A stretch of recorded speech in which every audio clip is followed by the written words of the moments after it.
Welcome to Bhagavad Gita for the Creative Soul. This is episode 9, Surrendering to a Mentor. And Saurin is figuring out how to overcome his ego and unconditionally submit to his mentors. There's a saying I've heard and repeated many times over the years. When the student is ready, the master will appear. The meaning is profound yet simplistic. Let me explain. In the past 25 years of my studies and work, I've been fortunate to have met and worked with several amazingly selfless mentors. There are too many to name them all. But there's Ashok Purang, Krishnan, Kishore Sadhwani, and Sheetal's mentor, Gavin Hoffman. It's almost as if I was born to be a student. But here's the catch.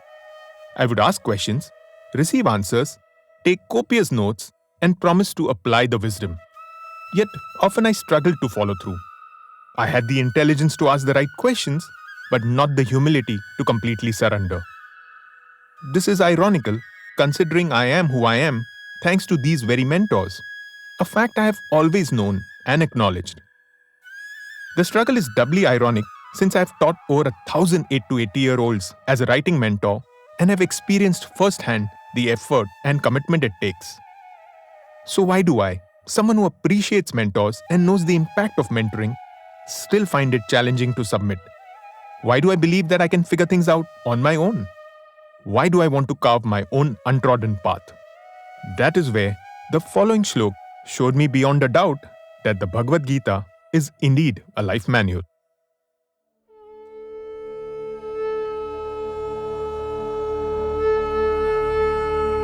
Tadviddhi pranipaten pariprashnen sevaya uptekshyanti te jnanam jnaninas tattvadarshinaha.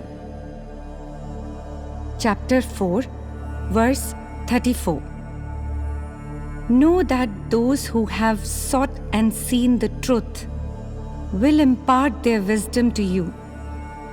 If you submit to them, inquire with humility and be in service to them.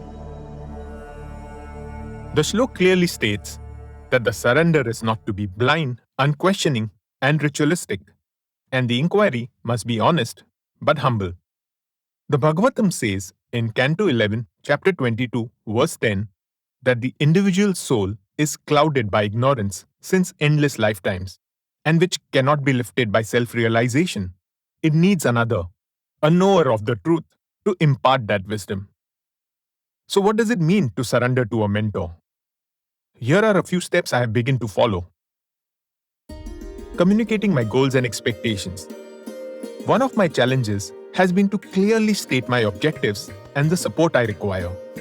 I keep such conversations vague, causing confusion and frustration for both my mentors and me. Additionally, I tend to neglect the review of established goals. Being open and humble. In Hermann Hesse's Siddhartha, the protagonist, Siddhartha, reflects, and I paraphrase, "What have I sought to learn from teachings and from teachers, and what is it that they, who have taught me so much, are still unable to teach me?" I have experienced a similar feeling. However, I now realize that I used to be selective in my application, which arose from a false sense of ego that somehow I would find a better path. However, I have neither the courage nor the awareness that Siddhartha possessed. Taking feedback constructively. In episode 5, I mentioned my struggle with accepting feedback from clients. However, this extends beyond client interactions. I tend to become defensive when receiving criticism, even when it is constructive. Expressing gratitude. While I appreciate receiving appreciation, what truly brightens my day is knowing I have made a tangible difference in someone's writing life. Likewise, I do appreciate my mentors, but I should try to share specific instances of how they have positively impacted my life. Reflecting and implementing. No mentor likes to give satsangs, and that's what happens when I receive but do not reflect and do not apply. No more satsangs. Paying it forward. This is what got me to begin mentoring in the first place. I could think of no appropriate way to pay them all back, and so started paying it forward. Somewhere along the way, I forgot about the very reason I started teaching. To anyone who has mentored me, both in the past and present, I offer my sincerest apologies and heartfelt gratitude. I hope to become a more improved and dedicated student the next time we interact. Thank you for your time and attention, the greatest gift you can give me. I am Saurin Desai, and each week I delve into the teachings of the Bhagavad Gita. Together, let's create a community of creative souls on this journey of self-discovery and growth. If you have any thoughts, questions, or feedback, reach me at geetacreativesoul@gmail.com.